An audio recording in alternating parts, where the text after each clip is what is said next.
Hello, and welcome back to Positively Ernest. I'm Gary Takesian, your guide as we delve into the timeless wisdom of Dr. Ernest Holmes, founder of the Science of Mind philosophy. In today's episode, we explore what New Thought has to say about fear. Now, fear can feel like an unwelcome guest, a dark cloud looming over our hopes and dreams. But Dr. Holmes, in his insightful way, suggests a different perspective. He says, fear begins and ends within the mind of the one thinking it. Now, this simple statement can dismantle the illusion of fear as an external force, uncontrollable and menacing. Instead, Dr. Holmes proposes that fear is the negative use of faith, or faith misplaced. Think about it this way. When fear grips us, we're essentially putting our faith in a negative outcome. We're placing our trust in the what-ifs of a worst-case scenario, rather than believing in a positive force guiding our lives.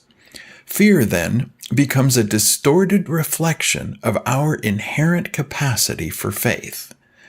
It's like a shadow cast by the light of faith, a misuse of the power that we possess to believe and create. Now, this reframing is powerful.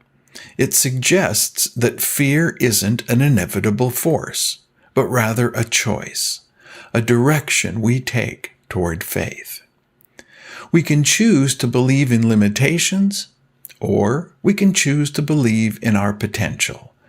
And the good news, as students of Science of Mind, is that we know our thoughts can be changed, and we can move from a state of fear to the assurance of faith. So how do we translate this understanding into real-life situations?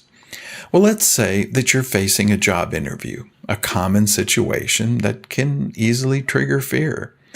Well, instead of dwelling on anxieties about rejection, Dr. Holmes teaches us to look for a shift in perspective. Now, first, acknowledge the fear. Don't ignore it. But then consciously choose a different thought pattern. Visualize yourself performing well in the interview. Affirm your strengths and your qualifications. Focus on a positive outcome that you desire, the job offer. In essence, you're replacing fear with faith. Faith in your abilities and faith in the unfolding of a positive experience. I know in my life that I am certainly not immune to times of fear. I have been known from time to time as a serial procrastinator. For something that I don't want to do, I can easily find almost any excuse to justify that it would be easier to put off until tomorrow what I could easily do today. Now, the illusion for me was that I would be happier by sidestepping my fear and putting things off until later. What I've come to realize over time is that the happiness I experience by not procrastinating eliminates the potential pain of suffering the consequences later. And even though I know better now, I still have to consciously intervene when that little voice on my shoulder says, "Hey, do it tomorrow." My partner often says that my head is lined with titanium, one of the hardest substances we have. Go figure. I'd like to know your thoughts on this. Have you ever considered the connection between fear and faith? Do you find this idea helpful? Please leave your comments below. What you share may offer insight to another traveler on the path of spiritual discovery. And as this episode draws to a close, remember, choosing faith over fear doesn't mean ignoring potential challenges. It means approaching them with a sense of empowerment and trust in the universe that it has your back. And your ability to navigate stressful situations is there also. By consciously choosing faith over fear, you position yourself to attract the positive outcomes that you desire.